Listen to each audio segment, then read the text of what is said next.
నిన్న అమెరికా పర్యటనలో కూడా ఏం దొరికితే బాగుంటది, ఏది దొరికించుకొని తప్పుడు ప్రచారం చేద్దామన్న ఆలోచనే తప్ప, అరే ప్రజలు మీకు 10 ఏళ్ళు అవకాశం ఇచ్చిర్రు, కాంగ్రెస్ పార్టీకి 5 ఏళ్ళు ఇచ్చిర్రు. ప్రజలే నిర్ణయిస్తారు కదా మీరు తప్పులు చేస్తే. ప్రజలు ఈ రోజు రేపు గ్రామ పంచాయతీ ఎన్నికలు వస్తాయి, రేపు జిల్లా పరిషత్ ఎన్నికలు వస్తాయి, రేపు మున్సిపల్ ఎన్నికలు వస్తాయి, తర్వాత మళ్ళీ జనరల్ ఎలక్షన్స్ వస్తాయి ఇంకో 4 ఏళ్ళు అయితే. ఈ లోపు మేము కూడా ఓ 10 ఏళ్ళలో 20 ఏళ్ళలో ఇక్కడ ప్రజలకు సేవ చేయాలన్న ఆలోచనతో రాజకీయాలు చేస్తాం తప్ప, తప్పులు చేసి ఇంత చిన్న వయసులో ముఖ్యమంత్రి అయినటువంటి రేవంత్ రెడ్డి గారైనా, మా మంత్రులైనా, కాంగ్రెస్ పార్టీ అయినా తెచ్చిన తెలంగాణ తర్వాత 10 ఏళ్ల తర్వాత మేము అధికారంలోకి వచ్చాం. మీ నమ్మకం, ప్రజల నమ్మకంతో వచ్చినాం. మాకెవరు పెట్టిన భిక్ష కాదు, ఇది ప్రజలు పెట్టిన భిక్ష. ప్రజలు ఎందుకు పెట్టిర్రు? నమ్మకంతో. మమ్మల్ని, మా కష్టాలను తెచ్చుకున్న తెలంగాణ బంగారు తెలంగాణ చేస్తామన్న ఉద్దేశంతో కదా తీసుకొచ్చి ఇచ్చింది మాకు ఈ అధికారం. ఈ అధికారాన్ని మేము దుర్వినియోగం ఎందుకు చేస్తాము? వాళ్ళు అన్నట్టుగా, వాళ్ళు ప్రచారం చేస్తున్నట్టుగా రోజు అసలు అప్పుడప్పుడు అనిపిస్తుంది ఆ సోషల్ మీడియా, యూట్యూబ్లు చూస్తే ఇది కేవలం వీళ్ళు సంపాదించిన దొంగతనంలోకి వెళ్ళి ఇంత పర్సెంటేజ్ దీని మీదే పెడుతున్నట్టు అనిపిస్తుంది. నేను ఒక్కటే చెప్తున్నా వాళ్ళకు, దయచేసి మేం తప్పులు చేస్తే మమ్మల్ని, మా మీద ఏ నిర్ణయం తీసుకున్నా ప్రజలకు అధికారం ఉంది. ప్రజలు మమ్మల్ని రేపు పొద్దున అనలైజ్ చేస్తారు. మేము ఎంతవరకు మంచి పాలన అందించినాం, ఎంతవరకు పాలనలో వైఫల్యాలు ఉన్నాయి, ఎంతవరకు పాలనను కుటుంబ పాలన మాదిరిగా నడిపినవాడు.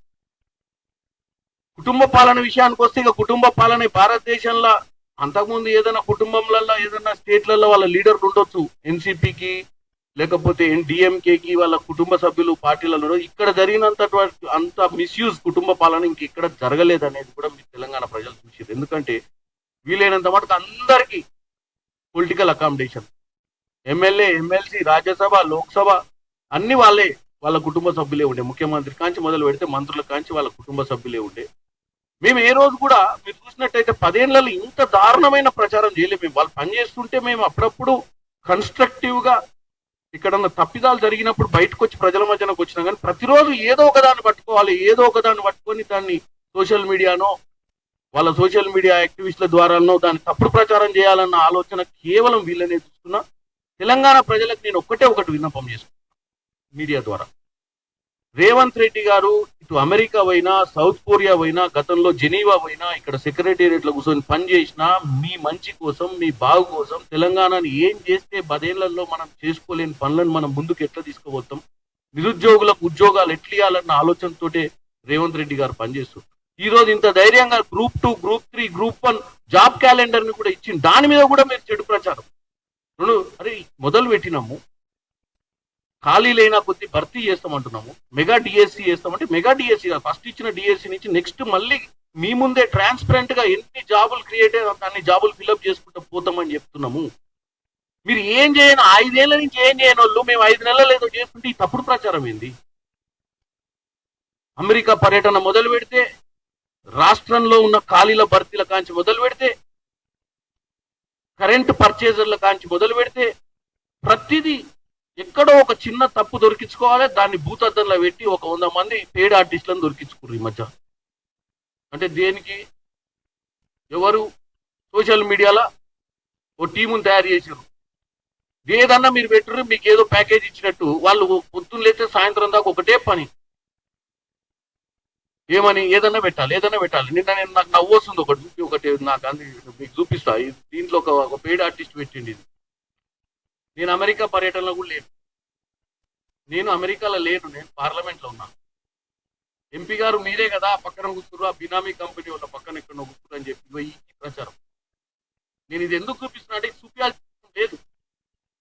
చూపించాల్సిన అవసరం లేదు. ఎందుకు చూపిస్తున్నా అంటే, చామల కిరణ్ కుమార్ రెడ్డి వ్యక్తి అమెరికా పోయిందా, పార్లమెంట్ పోయిందో సామాన్యునికి తెలియదు.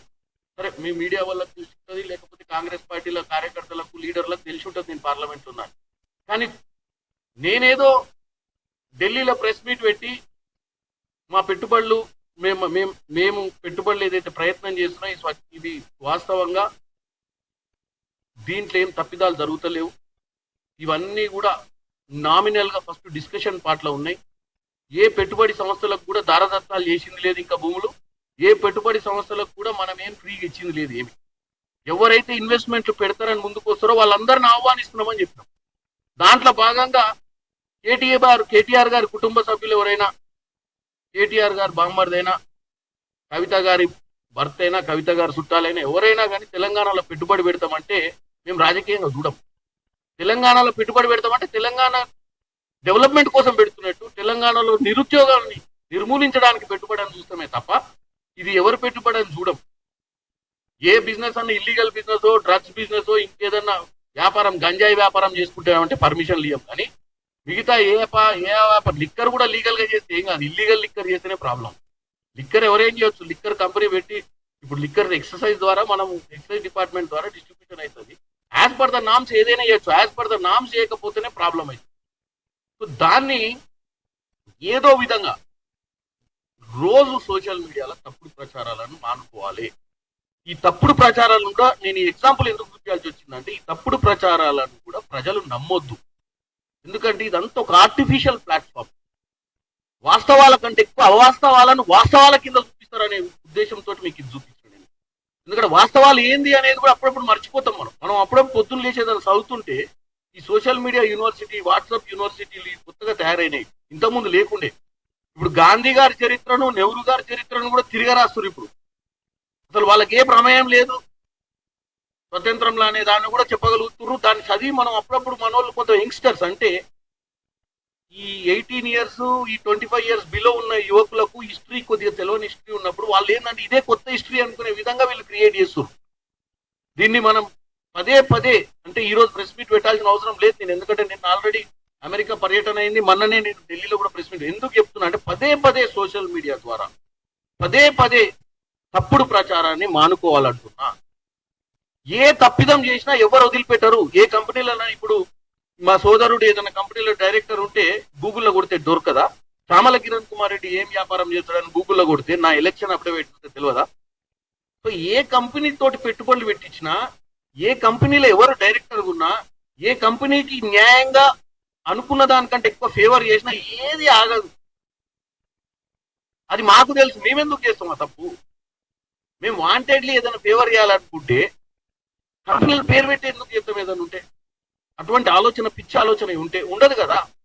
మనం ఏమైనా పాజిటివ్ ఆలోచనతో ముందుకు పోతున్నప్పుడు వాళ్ళు ఏదో విధంగా తప్పును దొరికించుకొని దీన్ని తెలంగాణ ప్రజల ముందు తప్పుగా చూపించి మా యొక్క ప్రయత్నాన్నే, ఈ ప్రయత్నంలోనే వైఫల్యం ఉంది వీళ్ళనే చూపించి మమ్మల్ని డిమోరలైజ్ చేయడానికి ప్రయత్నం చేస్తున్నారు. మా అండ తెలంగాణ ప్రజలు మమ్మల్ని నమ్మింది వాళ్ళు. ఇవాళ కూడా వాళ్ళ నమ్మకం మా మీద అవసరం ఉంది, మా ముఖ్యమంత్రి మీద, మా ప్రభుత్వం మీద. మీ నమ్మకం పెట్టండి. మీరు ఇచ్చిన 5 ఏళ్ల గడువులో మేము మా పాలనలో కానీ మీ భవిష్యత్ మీద కానీ, మీకున్నటువంటి సమస్యల మీద కానీ, నిరుద్యోగం మీద కానీ, రైతులకున్న సమస్యల మీద కానీ, వీటన్నిటికీ 5 ఏళ్ల పరిష్కార మార్గం వచ్చుడు గ్యారంటీ అని మేము ఇస్తున్నాం. అరే 8 నెలలు కాకముందే అన్ని గ్యారంటీలు ఇచ్చిన గ్యారంటీలు 10 ఏళ్లలో వీళ్ళు చేయండి, 8 నెలల్లోనే మమ్మల్ని ప్రూవ్ చేయమని చెప్పి ఈ రోజు ప్రతి తుంకిశాల ఈ ప్రభుత్వ నిర్లక్ష్యం పట్టు. కాళేశ్వరం అది కూడా ప్రభుత్వ నిర్లక్ష్యమేనా? 10 ఏళ్ళు మీరు కట్టింది మీరు, చేసింది మీరు, మేము వచ్చి చూసింది కూడా లేదు సరిగా. పెట్టుబడులు పెట్టింది మీరు, కాంట్రాక్టర్లకు ఇచ్చింది మీరు, పనులు చేయించింది మీరు. మేము రాకముందే దానికి పిల్లర్లు కుంగిపోవడము, బుంగలు పట్టడం కూడా మేము ప్రభుత్వంలోకి రాకముందే జరిగినాయి. కానీ ఇప్పుడు మళ్ళీ ఈ సోషల్ మీడియా అనే ప్లాట్ఫామ్ మీదకి వెళ్ళి ఏదో విధంగా ప్రజల మైండ్లో విషబీజాలు నాటే ప్రయత్నం ఏదైతే చేస్తుర్రో దాన్ని మానుకోవాలని తెలియజేస్తున్నా. నేను ఒక్కటే కోరుకుంటున్నా మొదటి నుంచి, ఇటు బీజేపీ వాళ్ళకైనా బీఆర్ఎస్ వాళ్ళకైనా, వాళ్ళు 8 మంది ఎంపీలు, మేము 8 మంది ఎంపీలు ఉన్నాం. నేను ఢిల్లీలో మొట్టమొదటిసారి పార్లమెంట్ సమావేశాల కంటే ముందు 31 అర్జీలు ఉన్నాయి మనకు సెంట్రల్ గవర్నమెంట్లో. విభజన హామీలకు సంబంధించినవి ఉన్నాయి, తర్వాత రావాల్సిన బకాయిలు కూడా ఉన్నాయి. మనం అందరం కలిసి ప్రజలు గెలిపించుకుని, ఇప్పుడు బీఆర్ఎస్ వాళ్ళు అయితే లేరు, మీరు మేమున్నాము, 16 మంది కలిసి మనం వీలైనంత వరకు బీజేపీ నాయకత్వాన్ని మీరు ప్రెజర్ పెట్టండి, మేము అపోజిషన్స్ మేము ప్రెజర్ పెట్టి మన తెలంగాణకు తీసుకోవాల్సిన నిధులు తీసుకోవాలని చెప్పి నేను ప్రెస్ మీట్ పెట్టి చెప్పిన. బీఆర్ఎస్ వాళ్ళకు కూడా మొట్టమొదటిసారి ప్రభుత్వం వచ్చిన ఇదే వేదిక మీదకి వెళ్ళి కన్స్ట్రక్టివ్ అపోజిషన్ ఉండండి. అసెంబ్లీలో మేము తప్పు చేసినప్పుడు అంటగట్టండి. మంచి అపోజిషన్ ఉన్నప్పుడు ఇవాళ వాళ్ళ అపోజిషన్ లేకపోవడం వల్లనే ఈరోజు దౌర్భాగ్య పరిస్థితి వచ్చింది. ఇవాళ అపోజిషన్ కనుక కరెక్ట్ గా వాళ్ళు బతకనిచ్చి ఉంటే, వాళ్ళు ఫిరాయింపులను వాళ్ళు ఆ రోజు ప్రోత్సహించకపోతే అసెంబ్లీ సక్రమంగా నడిచేది. గత 10 ఏళ్ళు ఇన్ని చీకటి జీవోలు వచ్చేటివి కావు. ప్రతి జీవో మీద చర్చ నడిచేది. ప్రతి తప్పిదాన్ని మనం ఆ రోజు పట్టేవాళ్ళు, పట్టి ప్రజల ముందుకు తీసుకొచ్చే వాళ్ళు. ఏం చేయకనే ఈరోజు 10 ఏళ్ల బీఆర్ఎస్ నియంత పాలన వల్లనే ఈ రోజు అప్పుల పాలైంది రాష్ట్రము. మీరు మంచిగా ప్రజలు మీకు కూడా ఒక 38 సీట్లు ఇచ్చిర్రు, కాపాడుకోండి వాళ్ళను. వాళ్ళకి మర్యాద ఇవ్వండి. వాళ్ళకి మర్యాద ఇవ్వకపోతే ప్రజాస్వామ్యం ఏందో తెలియకపోయా మీకు. మీ నియంత పోకడలు నచ్చక వాళ్ళు గోడలు దూకి గేట్లు దూకి పారిపోయి వస్తుండే పార్టీలకు వెళ్ళి. ముందు వాళ్ళని కాపాడుకునే ప్రక్రియ ఏమంటే వాళ్ళని కాపాడుకునే ప్రక్రియ చేయరు. ఏమైనా మాటలకే పరిమితం అవుతుర్రు. దయచేసి నేను మరొకసారి చెప్తున్నా, మనమందరం ఇటు కాంగ్రెస్ అయినా, బీజేపీ అయినా, బీఆర్ఎస్ అయినా తప్పుడు ప్రచారాలు మానుకొని కన్స్ట్రక్టివ్ గా తెలంగాణ ప్రజలకు మనం ఏం చేస్తే బాగుంటది, మేమేం చేస్తే బాగుంటుందో కూడా మాకు కన్స్ట్రక్టివ్ లెవెల్ చెప్పండి. ఇట్లా తప్పుడు విధానాలు కాకుండా ఇట్లా చేస్తే బాగుంటుంది అని చెప్పి మంచి లైన్ ఆఫ్ యాక్షన్లకు వచ్చి చెప్తే తెచ్చుకున్న తెలంగాణ. ఎందుకంటే 10 ఏళ్ల తర్వాత కూడా తెచ్చుకున్న తెలంగాణలో మనం ఏం చేయాలనో మనకు తెలియకపోతే కష్టమవుతుందని తెలియజేస్తున్నాం.